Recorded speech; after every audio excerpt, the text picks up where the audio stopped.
한국당의 김병준 국민대 명예교수를 당혁신 비상대책위원장으로 선출을 했습니다. 지방선거 참패로 위기에 내몰린 한국당을 재건하는 데 어떤 역할을 하게 될지 주목됩니다. 전문가 세 분을 모셨습니다. 김병민 경희대학교 개건교수, 최영일 시사평론가, 그리고 양지열 변호사 나오셨습니다. 어서 오세요. 안녕하세요. 네, 난파선의 선장, 개파와의 전쟁을 외쳤습니다. 주제어 보시죠.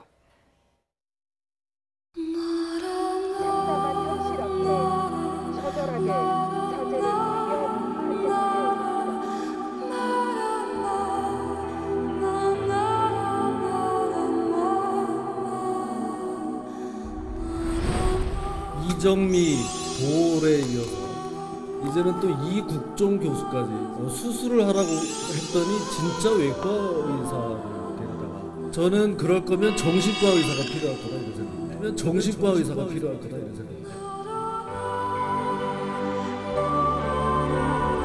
잔류파라는 걸 만들어서 애써 친박의 흔적을 지어주시기 바라기 바랍니다. 친박은 다 교도소 가 있거나 탈당해 있습니다. 바로 김성태 대표가 물러나는 게 쇄신과 변화의 첫걸음이다.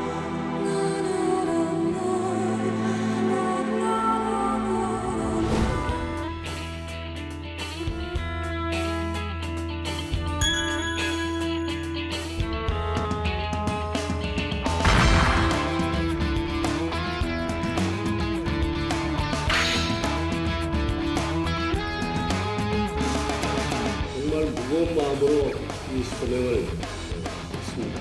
저는 잘못된 개파 논쟁과 잘못된 진영 논리 속에서 그러니까 싸우다 오히려 죽으라고 저한테 이야기를 해주십시오. 오히려 죽어서 걸음이 되면 그것이 오히려 저에게는 큰 영광이 된다고 생각합니다.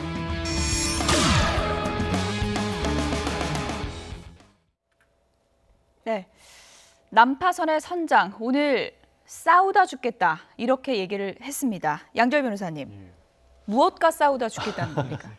결연한 각오인데. 네. 개파 논리, 진영 논리와 싸우다 죽겠다라는 얘기를 했었고, 예. 이제 다른 게 아니라 이제 김병준 지금 이제 비대위원장 맡기 전까지 직전의 상황까지를 돌아보면 그렇지 않습니까? 김성태 권한대행이 준비위원회 꾸려서 비상대책위원장 준비 꾸릴 때까지도 얼마 전 직전까지도 사실은 뭐 친박 비박이라는 얘기가 나왔었고, 뭐 김성태 권한대행 본인의 입으로도 잔류파라는 표현까지도 쓰지 마라. 예. 아직도 우리는 친박이 있다라는 얘기까지 했지 않습니까? 예. 이제는 더 이상 안 되다가 겨우 어떻게 보면 좀 국회 원내 구성되면서 봉합이 된 상황이었기 때문에 예. 그렇다면 현실적으로 봤었을 때는 일단 겉으로 드러나진 않고 있지만 여전히 그 안에 기류는 고스란히 유지가 됐다. 그리고 그 가운데서 정말 어렵게 비대위원장 자리에 앉았다. 그리고 이 비대위원장이 결국 해결해 나갈 가장 큰 문제점이라는 게 당내에 흐르고 있는 개파 분류 아니겠느냐. 예. 그것이 자신의 역할이라는 것을 처음 앉으면서부터 강조를 한 건데요. 예. 그건 동시에 또 자유한국당이 얼마만큼이나 아직까지도 그 개파 분쟁이 살아있다는 예. 걸 사실은 현실 인식을 그대로 예. 보여준 거죠. 개파 논리 없애겠다고 지금까지 외과 의사 많이 왔었는데 고치지는 못했습니다. 이 뿌리 깊은 개파 논리 없애겠다는 거는 다른 말로 친박 청산하겠다 이 얘기입니까? 어떻게 보십니까? 인적 청산을 하게 되면 다시 한번 개파 논리가 살아날 수 있겠죠. 예. 그러니까 더 이상 자유한국당 내에서 개파는 없다로 가면 선언하는 정도로 의미를 담아내지 않을까라는 생각이 드는데요. 이 자유한국당이 지금의 어려웠던 여러 가지 원인들을 찾다 보면은 2007년도에 친이 친박 개파 갈등으로 돌아갈 수 있을 겁니다. 예. 그때부터 끊임없이 공천 때마다 공천 학살이 있었고 내 편이 아닌 네 편에 대한 편가르기 정치가 이어져 왔거든요. 여기에 대해서 이걸 극복할 수 있는 뭔가의 기준점을 만들겠다라는 게 김병준 교수 비대위원장의 생각인 것 같습니다. 예. 김병준 교수가 오면서 뭐 네. 기대감도 있지만 상당히 좀 회의적인 시각도 많은 게 네. 뭐 어느 개파에도 속해 있지 않고 지금 마땅한 뭐 뚜렷한 힘이 있는 것도 아니고 와서 네. 뭘 하겠느냐 이런 회의론이 벌써부터 나오고 있습니다. 그겁니다. 그러니까 예. 리더십이 세워졌다 예. 이렇게 얘기할 수 있거든요. 근데 요즘에 현대적 리더십은 뭐냐면 과거의 리더십은 카리스마적 리더십이에요.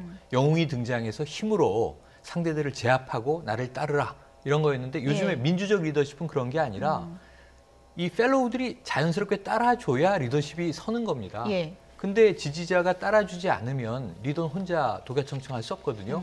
그런 상황에서 김병준 이 비대위원장을 모셔온 쪽에서부터 예. 이제 세우기 시작을 해서 오늘 사실 만장일치 추인 아닙니까? 그래서 저는 뭔가 단합이 좀 되나 보다. 예. 그랬는데 내부에서 아까 잔류파냐 복당파냐 혹은 구친박이냐 아니면 비박 반박이냐 예. 이 개판은 청산되지 않았고 비대위원장의 일성도 개판 논리 혁파란 말이에요. 그러니까 이 부분을 이루기 위해서는 먼저 비대위원장으로 인정을 해줘야 되는데 예. 당장 내일부터 비대위원장으로 인정할 것인가. 자, 표면적으로 인정합니다. 예. 그럼 비대위원장의 역할과 그 권한의 범위가 어디까지인가. 지금 아무도 모릅니다. 예. 여기서 지금 친박들이 들고 나올 논리는 정해져 있어요. 자, 전당대회를 빨리 치러야 되는데 그 준비 과정을 관리하는 관리형 비대위원장이다. 예. 공천권 이런 거 없고 살생부 이런 거 못 만든다. 그러면은 비대위원장이 아닌 거예요. 제가 보기엔. 비상대책을 실행하는 위원장이 아닌 거라고요. 예. 그럼 지금 뭐로 온 거냐면 잠시 수습하기 위해서 예. 안상수 준비위원장이 계속 하면 되지 뭐하러 외부 인사를 불러왔습니까? 이런 논란에 내일부터 빠질 지금 위험이 아슬아슬한데 예. 일단 친박계에서 어떤 이 포문을 열지 지켜봐야 되는데요. 예. 이미 포문을 연 것이 자, 이 신임 비대위원장의 과거 전력을 가지고 흠집을 내기 위한 시도는 이미 시작됐다. 예. 저는 이렇게 관측을 해봅니다. 지금 말씀하신 것들을 이제 조각조각 모아서 맞춰보면 네. 그렇다면 모셔온 쪽은 친박이 아닌 거네요. 그러니까 어떻게 보십니까? 지금 상황에서는 예. 아무래도 김성태 원내대표 권한대행 그리고 안상수 준비위원장이 강하게 요청하지 않았는가라는 생각이 들고요. 예. 하지만 전국위원회에서 만장일치로 추인이 됐기 때문에 소위 말해 한국당의 이 강한 개파를 여전히 형성하고 있는 친박계가 반대를 했으면 김병준 위원장이 설 자리는 없었을 겁니다. 그러니까 실제로 의원총회를 통해서 선호도 조사를 했다라고 예. 얘기를 하고 있는데 한국당 현직 의원의 얘기 들어보니까 꽤 많은 수의 의원들이 김병준 교수를 상당수 선호했다라고 얘기를 하고 있거든요. 예. 지금 김병준 비대위원장이 할 수 있는 역할들이 많이 없을 거다라고 얘기하는데 저는 반대로 할 수 있는 역할들은 굉장히 많을 거라고 생각합니다. 왜냐하면 김병준 의원이 개파와의 전쟁을 선언했지만 진영으로부터의 전쟁도 선언을 했거든요. 그러니까 지금 한국당 같은 경우는 많은 국민들로부터 중도적인 사랑을 받지 못하는 이유가 예. 박근혜 전 대통령 탄핵 이후로 굉장히 강성 우파적인 발언들과 여기에 뒷받침하는 행동들을 굉장히 많이 해왔습니다. 아마도 김병준 위원장은 노무현 정부 때 정책시장을 했던 이전부터 대학의 교수로서 뭔가 합리적인 가치를 구현하고자 노력을 할 건데요. 예. 여기에 한국당 국회의원들이 어떻게 따라오는지에 따라서 실질적인 비대위에 힘이 실을 수도 있는 거거든요. 이렇게 김병준 위원장이 가고자 하는 길에 힘을 실어줄 수 있다라면은 지금 정의당과 동률 거의 비슷하게 된 이 지지율을 끌어당길 수 있는 가능성이 여전히 존재하고 예. 만약에 한국당의 지지율을 끌어당기는 데 성공할 수 있다라면은 김병준 교수에게 조금은 믿음을 주지 않았던 의원들과 한국당 내 지지자들도 좀 마음을 변할 수 예. 있기 때문에 저는 잘 될 수 있는 가능성은 여전히 살아있다고 봅니다. 그런데 지금 당 밖에 친노 쪽에서도 견제의 목소리가 들어오기 시작했습니다. 어떤 얘기인지 그래픽 보시죠. 민주당의 전재수 의원 이렇게 글을 올렸습니다. 노무현 정신을 입에 올리지 말라 이렇게 올렸습니다. 김병준 위원장님, 여기도 대한민국, 저기도 대한민국이니 당신의 탐욕에 따라 박근혜 총리 제의도 수락하고 비대위원장도 맡을 수 있다. 다만 노 전 대통령님을 입에 올리지는 마시라 이렇게 또 일격을 가했습니다. 양절 변호사님, 노무현 정신을 입에 올리지 말라. 친노 쪽에서는 상당히 좀 불편하다 이런 입장인 것 같습니다. 아무래도 이제 김병준 지금 위원장이 사실 노무현 전 대통령 당시 청와대 정책실장을 맡았었고 예. 참 아이러니하게도 당시 이제 교육부총리까지도 거론이 됐다가 공교롭게도 이제 자유한국당이 전신이 한국당에 격렬한 반대를 해서 낙마를 하지 않았습니까? 예. 그러면서 이제 정치권에서 멀어져 있을 수밖에 없었고 멀지도 가깝지도 않은 사이로 계속해서 있었는데 그 이후에 이제 노무현 전 대통령 이후에 정권 재창출에 실패를 하면서 그 친노분들은 상당히 패족이라는 말까지 들을 정도로 정치적 공격에 처했었는데 예. 그 이후부터 이제 김병준 비대위원장 같은 경우는 좀 반대해주는 입장을 많이 취했었어. 그리고 당장 이제 대표적으로 최근까지만 해도 박근혜 전 대통령 당시에 탄핵정국에서의 총리를 수락하려고 그렇죠. 했었던 부분이라든가 또 뭐 국민의당에서도 그때 비대위원장 논의가 있었었고 계속해서 이제 보수의 후보들로 이름이 끊임없이 올랐었기 때문에 그런 분이 그러니까 친노의 입장에서 봤었을 때는 노무현 전 대통령이 그러니까 그 이후에 잃고 나서 한참 어려움을 겪었을 때 예. 반대로 떠났던 분인데 예. 마치 내가 그쪽 출신인 것처럼 얘기를 하는 것 자체가 예. 탐탁치 않을 수도 있다 이렇게 또 견제하는 목소리도 있고요. 한편 그런가 하면 이제 민주당의 박영선 의원 같은 경우에는 자유한국당이 노무현 정신을 받아들인 걸로 보고 우리는 예. 좀 화합했으면 좋겠다라고 민주당 내에서도 그렇게 나오는 얘기도 있습니다. 예. 어쨌든 노무현 정신을 입에 올리지 말라는 비판에 대해서 김병준 위원장은 이렇게 답을 했습니다. 들어보시죠. 문재인 대통령과는 이제 참여정부에서 같이 함께 일하셨던 그런 인연이 있으신데 지금 어떻게 보면 이제 정치적인 좀 대척점에 계신 거잖아요. 대척이라고 그러지 말고 서로 좋은 경쟁 관계라고 그러죠. 그리고 서로 보완하는 관계가 될 수가 있다. 그런데 오늘 저기 친문재인 민주당 인사들 일부에서는 이제 뭐 김병준 위원장님한테 노무현 대통령 이름도 올리지 마라 뭐 그런 식으로 먼저 혹시 뭐 그건 노무현 정신을 왜곡하는 거죠. 노무현 정신은 여기도 대한민국, 저기도 대한민국입니다. 노무현 대통령은 대의명분을 지키셨던 분입니다. 자기가 뻔히 손해볼 것을 알면서도 그 손해보는 길을 갔던 분이죠. 대의명분을 늘 털어지고 계셨던 분이 노무현 대통령인데 어째서 여기도 대한민국이고 저기도 대한민국입니까? 원칙과 상식이 통하는 세상, 사람 사는 세상이 대한민국, 이런 세상을 만드는 것이 저희들이 꿈이고 이 노무현 정신이지 여기도 대한민국이고 저기도 대한민국 그렇지 않습니다. 그러면은 자신의 처지를 변명하는 것이라고밖에 저는 볼 수가 없고요. 한마디로 개변이라고 생각을 합니다. 그분의 캐릭터가 권력욕을 넘어선 탐욕에 가까운 측면이 있습니다. 이게 원래 세상 사는 이치라는 게 나이가 들면은 재물욕도 좀 내려놓고 또 권력욕도 좀 내려놓고 하는 게 보통 사람들의 세상 사는 이치 아니겠습니까? 근데 제가 볼 때는 이 세상의 이치와 정반대로 가는 것 같아요. 네. 노무현 정신에 대한 엇갈린 해석을 들어보셨는데요. 최영일 평론가님, 네. 여기도 대한민국, 저기도 대한민국, 이것을 노무현 정신이라고 할 수 있습니까? 어떻게 보십니까? 이거는 해석하기 나름이에요. 예. 노무현 대통령을 어느 시각에서 어떻게 바라보느냐에 따라서 자 노무현 정신이 무엇이었는가 그러면은 예. 여기저기 다 대한민국이다. 이것도 해석할 수는 있어요. 뭐냐면 노무현 정신 중에 하나가 지역 감정, 지역구도 탑합니다. 영남 호남 정치 이게 한국 정치를 망쳐왔다. 영호남 이제 이 대립적인 정치를 끝내야 한다. 그럼 그게 이제 자연스럽게 통합의 정치로 이어지는 거잖아요. 예. 그래서 이 하나된 대한민국을 추진한 이 통합 대한민국을 바라본 대통령의 시각으로 본다면 자, 이 대한민국을 선을 그어서 여기저기 사실은 남북화해까지도 주도했던 대통령 아니겠습니까? 지금 그게 이제 문재인 정부 와서 어느 정도 한 걸음 더 나가는 모양새를 또 보이기도 하는 거고요. 그러면서 통합주의 이런 이제 관점으로 보면 그것도 노무현 정신이라고 볼 수 있는데 예. 또 전재수 의원의 경우에는 선명성을 보는 거죠. 지금은 이 불합리하고 기득권층이 득세한 세상인데 앞으로 친서민적으로 다수의 국민들이 행복해지는 삶으로 나는 나가고자 하는 길을 뚫는 대통령이 되겠다는 점에서는 전재수 의원의 말씀이 맞는데 예. 지금 노무현 정신이 무엇이냐를 객관적으로 규정하는 것보다 이 두 말을 하는 인물들이 워낙 대척점에 서 있다 보니까 지금 전재수 의원은 굉장히 이 김병준 비대위원장에 대해서 적대적이잖아요. 그러니까 저쪽 진영으로 갔으니 그쪽 편으로 사시오. 예. 이쪽에 이 어찌 보면은 정신적 지주를 언급하지 마시오라고 이제 선을 긋고 있는 거고 예. 이 김병준 이 비대위원장은 아니다. 나는 이 노무현 정신도 이쪽에서 혁신에 활용하겠다. 예. 지금 그런 얘기를 하는 거거든요. 예. 근데 이건 말장난이에요. 왜냐하면 대척이라 하지 마시고 이게 굉장히 좋은 경쟁 관계라고 예. 하시오. 보완이라고 혹은 했죠. 상호 보완적인 관계라고 하시오. 근데 사실 이 세 개의 말은 대척, 경쟁, 보완 모두 다른 쪽에 있다는 걸 전제하고 있는 거예요. 다만 그걸 좀 적대적인 감정을 실느냐, 예. 객관적으로 표현하느냐의 차이지, 생산적으로 보느냐, 그걸 비생산적으로 보느냐의 차이지, 나는 반대쪽에 서 있다는 건 인정을 한 셈이에요. 그래서 저는 이건 굉장히 감정의 고래, 어휘의 표현들이 얽히고 설키는 것일 뿐, 예.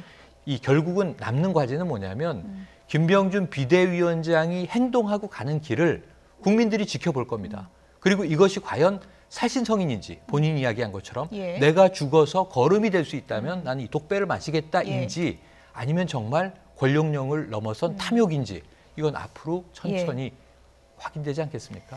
이쪽 저쪽 가리는 게 아니라 나라 걱정하는 게 노무현 정신이다라고 이제 김병준 위원장이 과거 인터뷰에서도 이제 얘기를 한 적이 있는데 이 말을 또 이제 친노 쪽에서는 다르게 해석을 하는 것 같습니다. 이 차이점은 어떻게 해석해 볼 수 있을까요? 근데 여기도 이제 더불어민주당 내에서도 이견들이 좀 갈리게 예. 되는데요. 전재수 의원은 이와 같이 강하게 비판했지만 김진표 의원 같은 경우는 굉장히 합리적인 인사로서 김병준 위원장을 높게 평가했습니다. 그리고 여기 문재인 정부에 대해서 과하게 발목 잡지 않을 것이라고 예. 얘기를 하기도 하죠.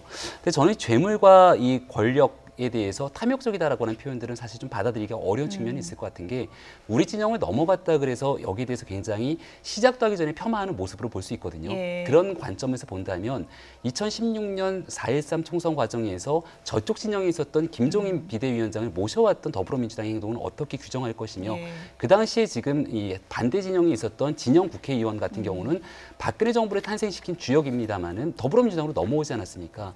이런 부분들에도 마찬가지로 권력과 재물에 의한 탐욕으로 볼 것인지 예. 저는 그렇게 보기는 어려운 측면들이 있다고 봅니다. 예. 다 각자의 가치와 원칙에 맞게 과거의 상황과 현재 상황이 달라진 측면들이 있다고 보는 거고요. 김병준 위원장이 노무현 정부 시절에 정책실장으로 몸을 담고선 일했던 그 당시 정부의 상황과 지금 문재인 정부가 보여주고 있는 여러 가지 행동들에 대해서 특히 경제 정책이라든지 그리고 개파 패권주의라고 규정할 수 있을 법한 문제들에 대해서 이런 것들을 바꿔내고 싶다라는 본인의 의지가 있다라고 보여지거든요. 예. 따라서 한국당 비상대책위원장으로 와서 소위 말하는 이 개파 간의 갈등들을 극복해내지 못하고 한국당의 불합리한 측면들을 눌러앉게 된다면 그때 가서 비판해도 늦지는 않는다 이렇게 생각합니다. 그래서 지금 뭐 이런 얘기긴 한데 살신성인인지 탐욕인지 알아보려면 이제 다음 총선을 보면 된다. 그런 얘기가 벌써부터 나오고 있습니다. 그러니까 본인이 직접적으로 출마를 하느냐 예. 마느냐의 문제인데요. 너무 이런 얘기가 아닌가 싶긴 합니다. 예. 왜냐하면 그 얘기의 전제 조건이 되는 거는 이 신임 비대위원장 김병준 위원장이 총선과 관련해서도 관여를 할 수 있느냐의 문제인데 예. 지금 벌써부터 김병준 위원장이 가지고 있는 권한에 대해서 자유한국당 내부에서 또 이 의견 충돌이 일어나고 있지 않습니까? 예. 총선 때까지 그야말로 길게 끌고 가서 안정적인 체제를 유지한다는 거 아니면 그게 아니라 전당대회 빨리 해야 되는 거고 당대표 예. 정상적으로 찾아야 되는 거고 글자 그대로 비상대책위원장이어야 된다라는 얘기가 나오고 있는 시점이라서 예. 그 말씀하신 것까지 가려면 진짜 이분이 어떻게 보면은 당 내에서 제대로 한 자리를 확실하게 차지해야 되는데 그렇게 되면 지금 조금 전에 나온 것처럼 어떻게 보면 자칫 잘못하면 권력력으로 비춰질 수도 있다는 예. 난제가 생기거든요. 예. 그래서 그 부분을 어떻게 잘 넘어갈 수 있을지가 첫 번째 과제가 될 겁니다. 예, 일단은 어려운 결단을 한 것만은 분명하기 때문에 많은 분들이 이제 기대감을 싣고 있지만 워낙에 비대위가 계속 있었기 때문에 네. 또 우려도 많습니다. 뭐 맞습니다. 비대위의 역사라고 할까요? 잠시 보시죠. 지금 저희가 이제 모아만 봤는데 16년부터 매년 비대위가 있었습니다. 그렇죠. 김희욱 비대위, 임명진 비대위. 이번에 이제 김병준 비대위가 탄생을 한 건데요. 상당히 이제 출범할 때마다 우여곡절도 많고 기대를 하는데 매번 실패를 했습니다. 지금까지 예. 실패했죠. 앞선 두 번은 실패했죠. 2016년 4월 총선은 사실은 이길 거라고 낙관했다가 아주 이 뚜껑을 열어보니까 정반대 상황이 나오면서 예. 굉장히 뜨겁게 놀랐고 그다음 김희욱 비대위는 성공적이지 않았고요. 관리형 비대위로 갔습니다. 그리고 등장한 게 이정현 당대표 체제예요. 예. 그리고 그때도 굉장히 소란스러웠어요. 그리고 나서 결국은 탄핵을 맞습니다. 그렇죠. 그러니까 탄핵을 저지하지 못했어요. 내부도 그때 분당이 되고 분열이 됐습니다. 예. 그리고 나서 탄핵 정국 이후에 임명진 비대위가 왔는데 그때 누구나 기억하실 만한 아주 설전이 벌어진 게 그렇죠. 서청원 의원. 지금은 탈당했습니다만 목사님이 왜 예. 이 정치판에 와서 기웃거리시느냐부터 교회 다니시는 분이 저래도 되느냐 뭐 등등 아주 굉장히 좀 모욕적인 언사가 오락가락하면서 예. 그때도 이제 볼썽사나운 모습을 연출했었죠. 그리고 나서 등장한 게 홍준표 대표 체제였어요. 결국은 실패로 이제 예. 드러난 게 대선에서도 패배했고 지방선거도 참패를 했습니다. 그리고 이제 나오는데 지금 보시면요 어떤 느낌이 드세요? 저는 패턴이 똑같아요. 어떤 패턴인가요? 그러니까 계속 이제 실패하면 외부에서 모셔오고 실패하면 외부에서 모셔오고 그런데 결국은 권한은 주지 않고 내부에서 싸우다가 쫓겨나가고 그런데 쫓겨나갈 때마다 무슨 얘기를 했냐면 성공적으로 임무를 완수했다 그러고 나가면서 예. 선언을 했어요. 더 이상 우리 당에 개판은 없다. 이렇게 선언하고 마무리를 예. 합니다. 근데 그 개판은 죽질 않아요. 불사조 같아요. 계속 예. 살아나고 있잖아요. 예. 그래서 이번에 또 다시 내가 죽더라도 개파 논리와 함께 죽겠다고 지금 이 김병준 예. 신임 비대위원장이 선언을 했는데 정말 그렇게 된다면 저는 이 보수를 살려내는데 예. 엄청난 희생과 공을 세운 예. 것이고 그렇지 않다면 문제가 생기는데요. 먼저 하나 아까 이 양지열 변호사가 정말 힘든 양날의 칼을 얘기한 것이 권력을 잡아야 됩니다. 권력을 칼잡이라고 우리가 얘기를 했는데 예. 칼을 못 쓰면 칼잡이가 아닌 그렇죠. 거잖아요. 그럼 칼을 쥐어줘야 되는데 칼을 지금 안 쥐어주고 있다. 예. 아직까지는. 예. 이 칼을 조만간 근일 내 저는 한 일주일 보는데요. 일주일 내내 쥘 것인가 예. 아니면 나무 위에 올라갔는데 흔들림을 당하다가 떨어질 것인가. 예. 지금 일주일이 아주 그 관건이라고 봅니다. 이쯤에서 임명진 전 위원장은 어떤 말을 남기고 떠났었는지 다시 한번 좀 상기해 보도록 하겠습니다. 임명진 전 비대위원장, 내가 마지막 비대위원장이길 바란다라는 말을 남겼는데 결국 마지막은 아니었습니다. 네. 내가 6번째 비대위원장인데 당의 어려움을 밖에서 사람 데려다가 극복하는 건 아주 부끄럽다. 더 이상 개파가 있어서는 안 된다. 당 때문에 상처 입은 국민을 위로해달라라는 말을 남겼었습니다. 당시에 임명진 위원장이 뭐 집에도 못 들어갈 정도로 상당히 그렇죠. 뭐 고통을 호소하고 그랬었는데 결국은 또 외부에서 외과 의사를 데려왔네요. 네, 맞습니다. 예. 한국당에서 내부에서 결국은 결정할 수가 없기 때문에 외부 예. 인사가 왔는데 저는 그래도 김병준 위원장에게 한 가지 기대를 걸어보는 게 있다라면은 당의 가치와 노선에 대해서 분명하게 투쟁을 하겠다라고 얘기를 하고 있거든요. 예. 지금의 한국당이 국민들로부터 많이 외면받고 지지율이 정체되고 굉장히 낮은 지지율에 머무르고 있는 이유는 강경한 보수적인 인사들을 대변할 수 있는 노선들이 굉장히 편협돼 있다는 겁니다. 예. 그러니까 이 부분에서 한국당이 이 지금의 상태가 아니라 정말로 많은 국민들로부터 사랑받았던 과거의 보수 정당으로 돌아가기 위해서는 강력한 노선 투쟁들이 필요하거든요. 그 노선 투쟁에서 아마 김병준 교수가 여러 가지 아젠다들을 던질 거라고 생각합니다. 예. 근데 이거를 현역에 있는 국회의원들, 특히나 우리가 친박이라고 불리우는 과거의 인물들이 이걸 어떻게 규정하는지에 따라서 김병준 교수의 성패는 갈리게 될 것인데요. 예. 일단은 과거의 비대위원장들은 그와 같은 노력들을 쉽게 하지 않았다고 저는 생각합니다. 따라서 여기에 본인이 부딪히고 깨질 거를 알면서도 일단은 이야기를 끄집어낼 것이기 때문에 그걸 통해서 국민들을 얼마만큼 설득하고 당이 일어설 수 있는 기반을 마련하는지 김병준 위원장의 성패는 거기에 예. 달렸다고 봅니다. 김성태 대행이 이런 말을 했었죠. 내목부터 내놓겠다. 말씀하신 것처럼 네. 근시일 내에 칼자루를 정말 쥘지 이 네네. 부분을 좀 주목해서 보도록 하겠습니다. 다음 내용으로 넘어가 보도록 하겠습니다. 특검의 칼이 정치권으로 향하고 있습니다. 주제어 보시죠.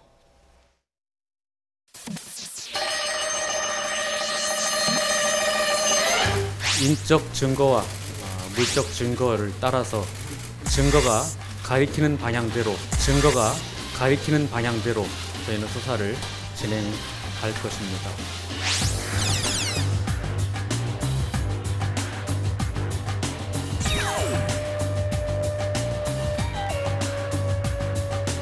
오늘 새벽 증거 위조 등 혐의로 긴급 체포하여 2016년경 드루킹과 공모하여 특정 정치인의 만남을 주선해주고 정치 자금을 전달, 기부한 혐의와 위조한 증거를 제출하여 무혐의 처분을 받는 등 유익에 의한 공무집행 방해죄를 적용하였습니다.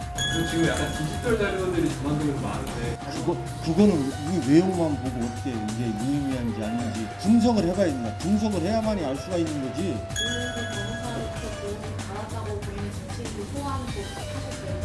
조사할 필요성은 당연히 있습니다.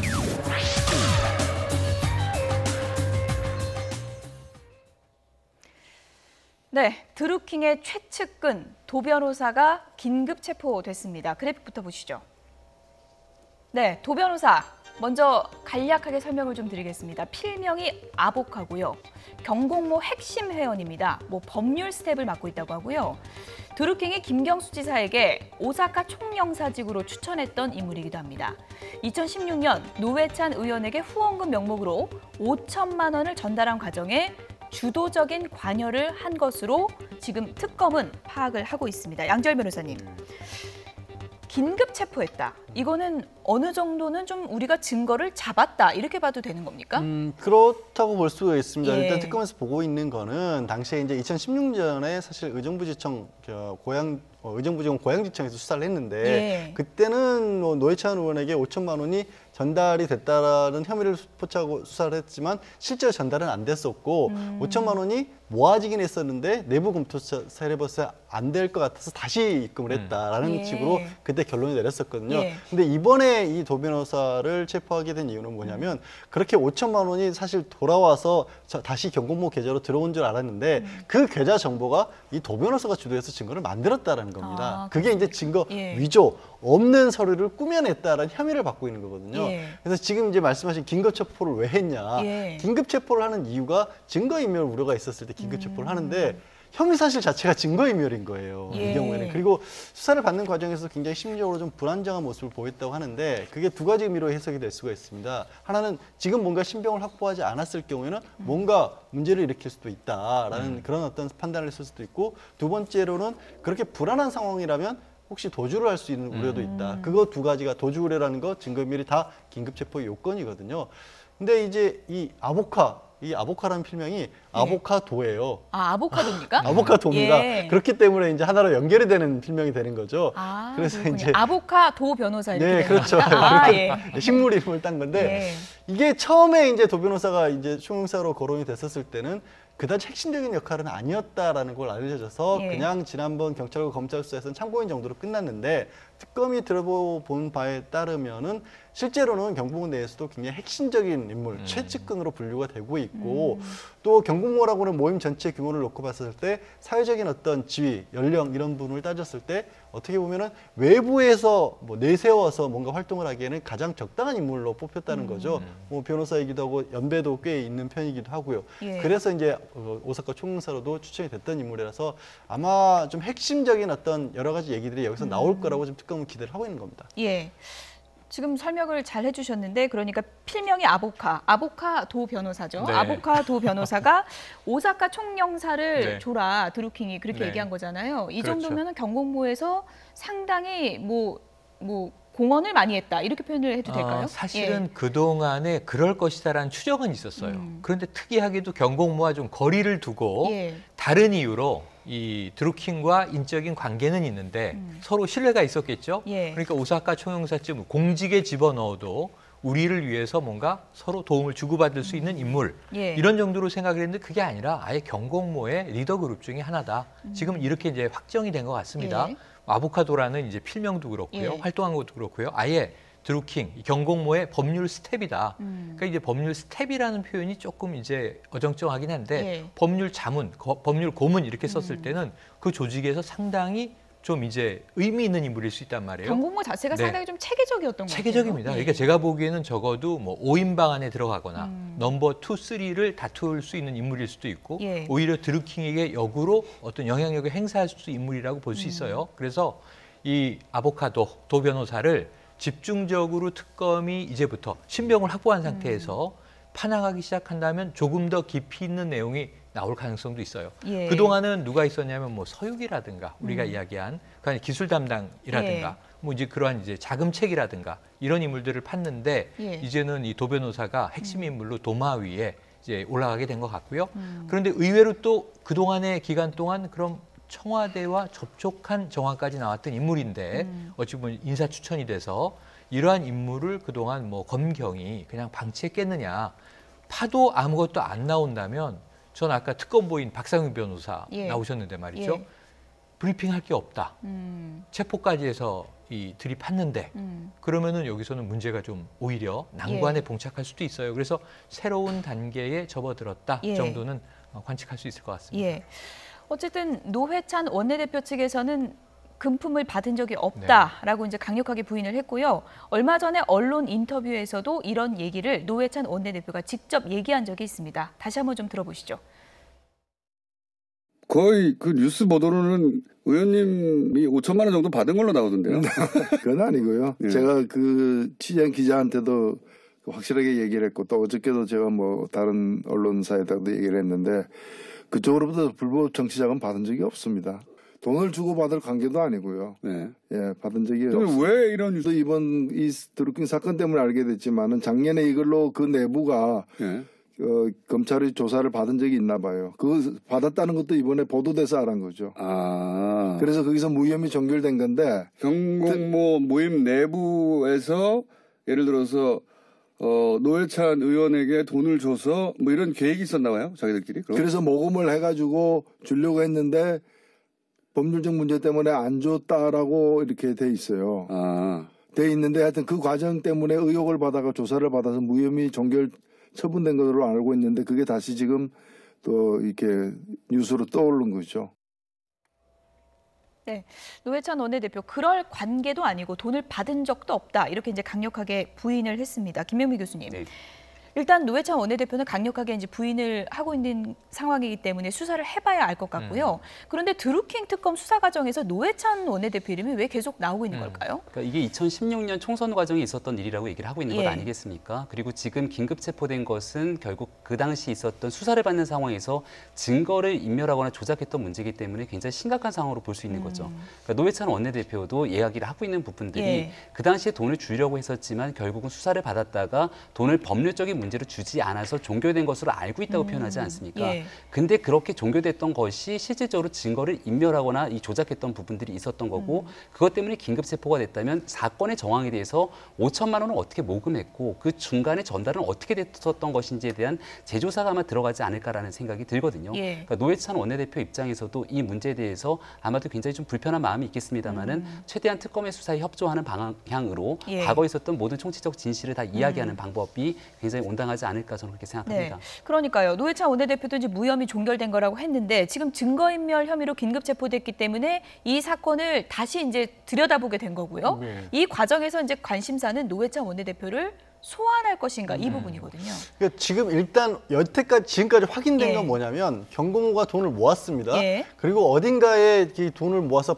그 계좌에서 인출을 했다가 다시 또 경고모가 쓰는 계좌로 들어왔다라는 거예요. 예. 그렇기 때문에 전달되지 않았다는 건데 그 두 가지로 나눌 수 있는 게 전달됐다가 다시 돌려받은 것이냐 예. 아니면 아예 내부에서 검토를 해보니까 아 이게 불법 정치자금으로 5천만 원 액수를 그냥 가져다 주게 되면은 결국 이 정당법 위반이 된다라는 예. 그런 것이기 때문에 아예 전달 안 했느냐인데 예. 그 내용 중에 만약에 어쨌든지 간에 나왔다가 전달된 사실이 있다라면 빌려 돌려받았다고 할지라도 예. 이거는 여전히 문제가 되는 거 아니겠습니까? 그런 부분을 이제 도 변호사는 아보카도를 예. 통해서 확인을 해야겠죠. 지금 특검에서는 돌려받은 부분에 대해서도 들여다봐야 된다 이렇게 나오는 건 아닌가요? 특검에서는 돌려받았다고 한다면 돌려받았다라고 말씀드린 한다면? 것처럼 예. 아니 정치자금법으로 문제 소지가 될 예를 들어서 받았다면 나중에 수사가 시작되고 나서 돌려줬다고 할지라도 여전히 정치자금법 위반인 건 맞죠. 그거는. 그렇기 때문에 그게 실제로 전달됐는지 안 됐는지를 봐야 되는데 2016년에 무혐의 처분을 했었을 때는 예. 아예 전달된 사실을 없었다라고 없다. 본 예. 겁니다. 그러니까 지금 특검에서 주장하고 있는 게 5천만 원을 전달하려고 했다가 결국은 그중에 4천만 원이 넘는 금액들이 다시 돌아왔다고 하는 부분들인데 예. 이 4천만 원이 넘는 금액이 돌아왔던 부분들을 위조하고 증거를 조작했다는 겁니다. 그런 방식이 아니었다면 긴급 체포할 이유가 없었겠죠. 그렇죠. 예. 그렇다면 이 부분 속에서 결국은 5천만 원이 나가서 어디에 갔는지를 알지 못하는 부분이지 않습니까? 이 4천 몇백만 원에 달하는 부분들을 어떻게 조작한 것이며 실질적으로 그 돈은 어디서 난 것인지, 그러니까 제대로 전달된 것인지에 대한 부분에서 여전히 많은 의구심이 남는 거거든요. 특히나 이 도 변호사 같은 경우는 이 드루킹 일당에 대해서 여러 가지 법률적 조언을 해줬는데 예. 지난번 대통령 선거에서도 결국 드루킹 일당이 했던 여러 가지 문제 때문에 당시 선관위 조사 등을 받은 적이 있지만 무혐의 처분된 적이 있습니다. 예. 그때의 도 변호사가 뭔가 모종의 역할을 한 것은 없는지 등에 대해서도 아마도 특검이 굉장히 면밀하게 들여다보지 네. 않을까 싶습니다. 일단 특검에서는 오늘 기자 질문에 소환 조사 할 것인가라고 이제 물었더니 네. 할 필요가 있다 이렇게 할 이제 필요가 답변을 있죠. 해서 가능성이 높아졌다라는 이제 분석이 네네. 많이 나오고 있는데 노회찬 원내대표가 이제 소환된다면 어떻게 보면 특검 수사가 정치권으로 좀 본격화된다 이렇게 봐야 되겠죠? 그래서 아까 예. 정치권으로 특검의 칼이 겨눠지고 있다. 예. 저는 이게 지금 오늘 맞는 상황이라고 봐요. 지금 체포는 영장이 필요한 행위입니다. 예. 그러니까 영장을 받은 거죠. 근데 뭐냐면 정치자금법 위반하고 하나는 증거 위조, 증거 조작이잖아요. 그럼 그 두 가지가 이제 연결돼 있는 거라면 이 어떤 문제가 남냐면 체포는 시간이 제한돼 있잖아요. 그럼 그 다음에 이제 특검이 구속 여부를 결정해야 되잖아요. 그래야 이제 신병을 확보한 상태에서 더 깊이 있는 지금 이제 수사를 할 수 있잖아요. 예. 그래서 그럼 구속은 또 영장을 법원에서 받아야 되는데 구속 영장을 48시간 이후에 청구하느냐의 문제를 들여다보고 예. 구속에 법원에서 영장이 떨어진다면 상당히 특검이 이 혐의를 입증할 가능성을 좀 높인 거 아니겠습니까? 그럼 제가 보기에는 바로 이제 노회찬 이 정의당 원내대표에 대해서 소환을 통보할 가능성이 높아졌다 이렇게 보여지고요. 예. 지금 어쨌든 정치자금법 위반의 여부를 지금 변호사님도 얘기를 주셨지만 그 부분에 대해서 특검이 입증할 수 있다면 이 관계성의 깊이가 더 좀 명확해지는 것은 아닐까. 근데 여기에 대해서 지금 그럼 이전에는 왜 무혐의를 낸 건지에 대해서도 예. 또 한 번 다시 따져볼 필요가 있거든요. 그래서 여기는 조금 의문이 남는 그런 대목입니다. 예. 그러니까 잠깐 한 가지만 이제 정정을 드리면 이제 긴급 체포를 했기 때문에 체포 과정에서는 영장이 그렇지. 필요하진 않은 체포군요. 상황이고요. 일부 보도에 따르면 특검이 파악한 게 이 돈이 처음에 나갔다고 했었을 때 돈과 입금됐다고 했을 때 돈의 그 돈 뭉치 사진이 다르다라는 거예요. 예. 그러면 만약에 그게 사실이면 예. 나간 돈은 어디 갔냐라는 거죠. 그러니까 들어온 돈이 나간 돈과 들어온 돈이 예. 같은 액수라고 할지라도 다르다면 예. 그럼 나간 돈이 어디 갔냐, 내부에서 어떻게 보면 그냥 소화를 시켰느냐, 배달 사고에 넣느냐, 예. 아니면 혹시라도 노회찬 의원 쪽에 진짜 갔기 때문에 다른 돈으로 입금시키거냐 이런 예. 것들을 확인할 필요는 있다라는 거죠. 예. 어쨌든 이제 특검 수사 상황을 좀 봐야 될 것 같고요. 노회찬 원내대표뿐 아니라 또 한 명의 정치인이죠. 김경수 지사 소환 가능성에 대해서도 여러 가지 추측이 나오고 있는데요. 김경수 지사는 이런 얘기를 했습니다. 들어보시죠. 실제로 킹크랩, 매크로 이런 걸 이번에 보도를 보고 처음 알았습니다. 그래서 그 부분은 특검 조사 과정에서 그런 걸 얼마든지 밝혀질 거다 그렇게. 오히려 특검을 해야 제가 이 부분에서 전혀 거리낄 게 없고 문제가 없다라고 하는 게 특검을 통해서 그 해소하는 게 저는 그게 바람직하다라고 생각을 했습니다.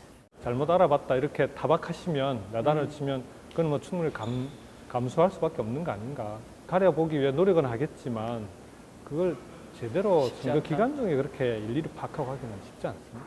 특히 이제 경찰 조사 때 보면은 이게 실제 제가 조사받는 내용과 전혀 다른 얘기들이 막 언론에 계속 흘러나가면서 공격당하거나 흠집내기 이런 게 많았거든요. 저는. 네, 킹크랩, 그러니까 댓글 조작 프로그램을 언론 보도 보고 알았다. 그리고 나는 당당하다. 특검 소환 기다리고 있는데 연락이 안 온다 그래요.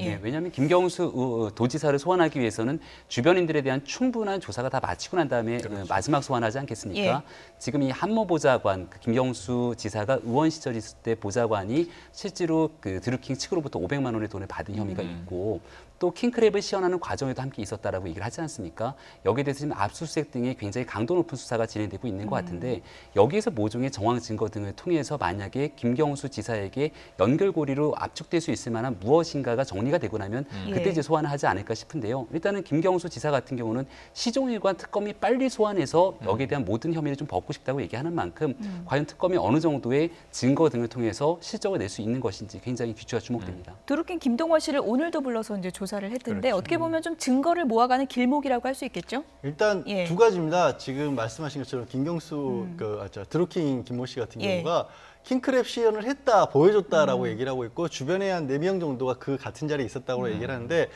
보여줬다라는 것에 대해서는 진술이 맞는데 실제로 어떤 상황이었고 몇 명이 있었고 어떤 식으로 보였다는 얘기는 또 말이 다른 거예요. 그래서 일단 특검에서는 그 사람들을 대질 신문을 통해서 좀 압축된 정말 사실관계가 뭔지를 확인할 필요가 있고 두 번째로가 이제 한모 보좌관이 받고 있는 게 결국에는 이 오사카 총영사 인사청탁과 관련해서 편의를 봐달라는 혐의로 돈을 줬다는 거 아닙니까?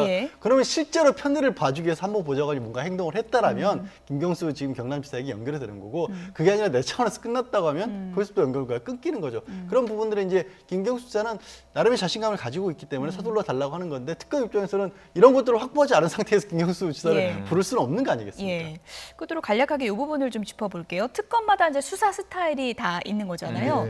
이번 허익범 특검 같은 경우에는 이제 증거 위주로 하겠다고 했는데 그동안 너무 이제 드러나는 게 없었다 이런 지적도 있었는데 이제부터 좀 본격화되는 겁니까? 일단 지금은 거의 저인망식으로 일단 경찰과 검찰이 이미 했던 부분까지도 한번 다시 훑어보고 있는 것으로 보입니다. 그러니까 현장 검증하러 다시 사무실로 갔었고 그래서 어제였나 오늘이었나요?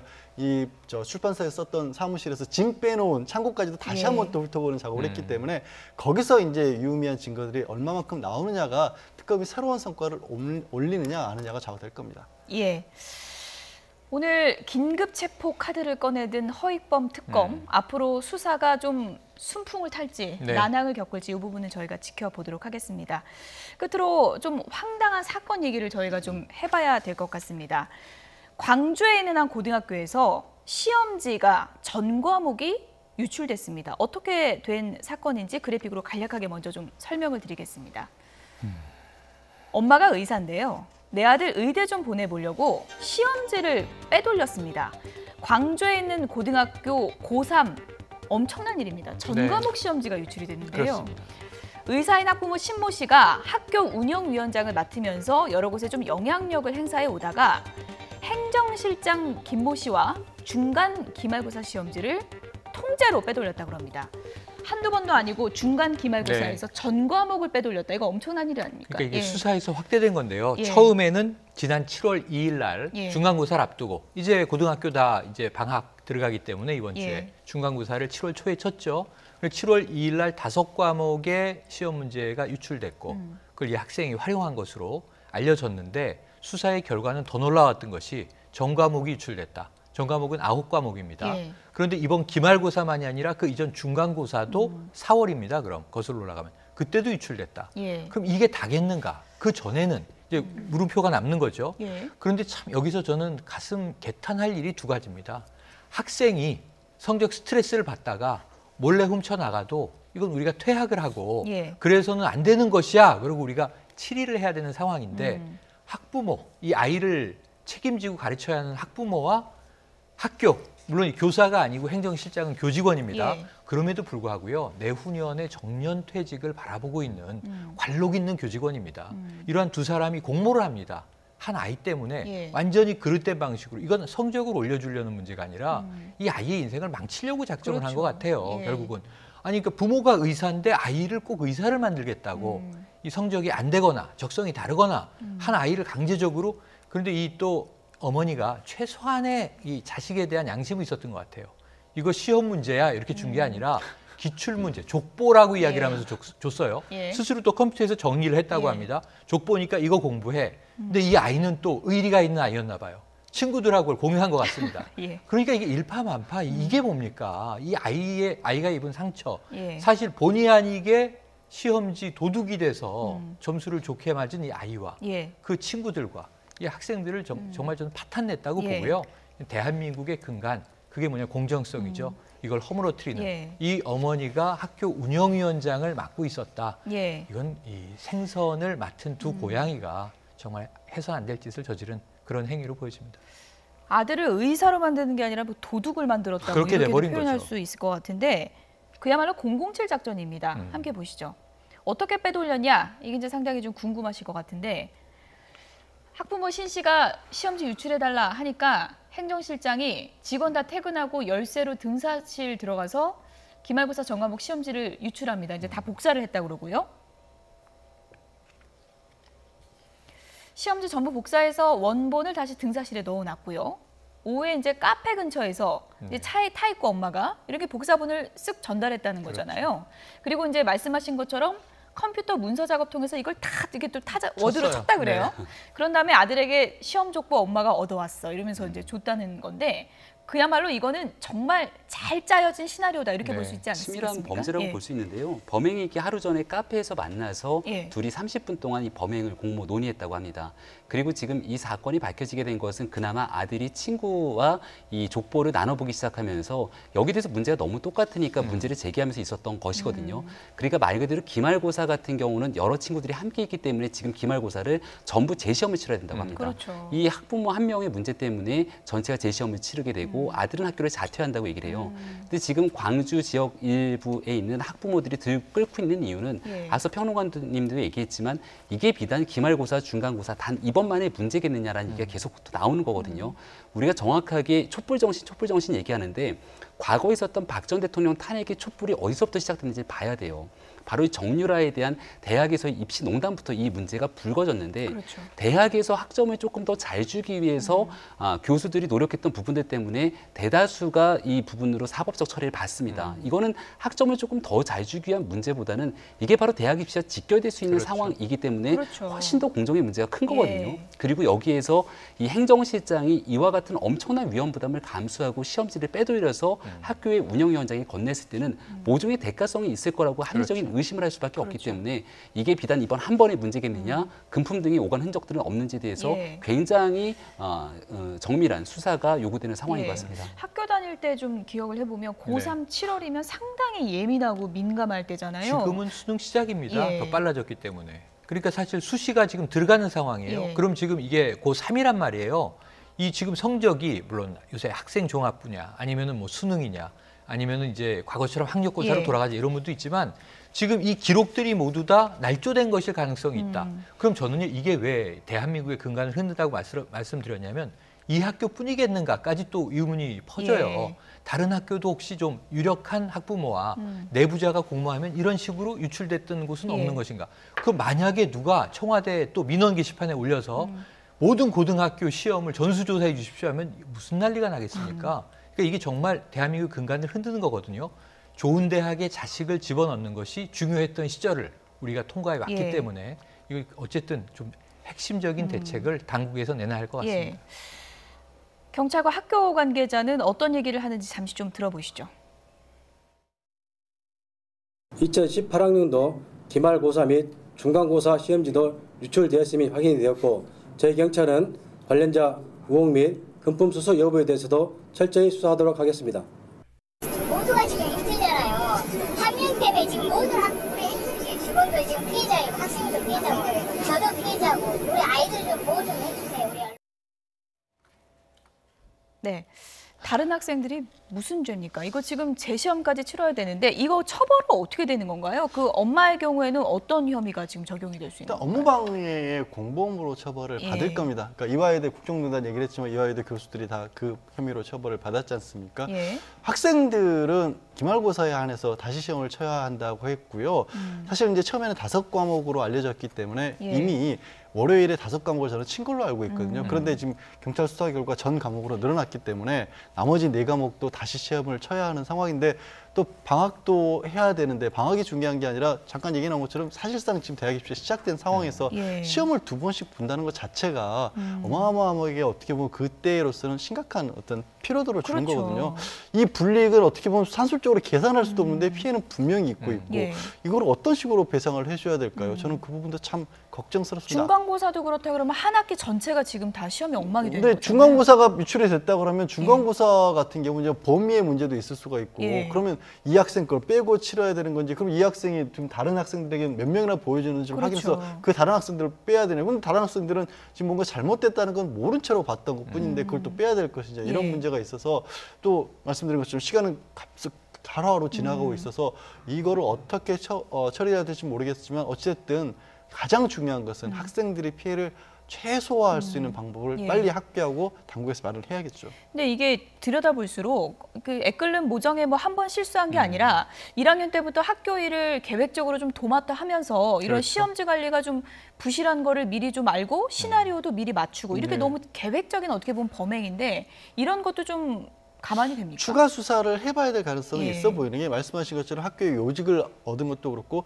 학교에 또 사립학교인데 학교 법인, 재단법인 쪽의 인사하고도 이 굉장히 친분관계가 있다라고 합니다. 예. 그러니까 행정실장이라고 하는 사람이 단순하게 학부모 한 사람이 부탁한다고 이 얘기를 들어줄까요? 저는 이것도 사실은 믿기가 어려워서 추가 수사 결과 뭐 대가성이 있었는지 아니면 혹시라도 뭐 행정실장 윗선에서 어떤 개입이 있었는지 이런 부분도 반드시 명백하게 밝혀야겠죠. 네. 아들을 의대에 보내고 싶어서 그랬다라는 이제 엄마의 진술이 참 황당하고 황당하죠. 어떻게 보면 이제 엇나간 네. 모정 때문에 아들의 인생을 상당히 좀 그늘지게 한 그런 네. 건데 뭐 이렇게 해서 의대 가면 뭐 합니까? 의대가 아니라 어딜 간 데를 뭘 예. 하겠습니까? 그것은 가짜 인생이 되는 거예요. 지금 이게 답답한 게 이 어머니 엇나간 모정도 모정이고 의대 보내고 싶어서 그랬다. 행정실장은 뭐라고 얘기했는지 아십니까? 처음에 난 거부했습니다. 거절했습니다. 그런데 이 학부모의 사정이 너무 짠해서 도와줬다. 예. 전 짠해서 이 정도 일을 도와주는 사람 처음 봅니다. 아주 성인이에요. 마음 심성을 보면. 예. 저는 거짓말이라고 추정을 해보고요. 대가성이 있는데 행정실장의 대가성인지 윗선 개입이 있는지. 여기 또 문제가 있는 게 등사실을 열쇠를 따고 들어갔다고 시험지가 유출되는 게 아니에요. 금고 안에 있어야 되고 봉인된 봉투 안에 있어야 돼요. 예. 봉투가 봉인돼 있지 않았어요. 예. 그러니까 이게 범죄 정황에서 몇 가지의 우연이 겹치면 우연이 2개 이상 겹치면 필연 아닌가 우리가 고민하게 되거든요. 그렇다면 이렇게 허술하게 관리됐던 것은 또 왜 그랬던 것인가?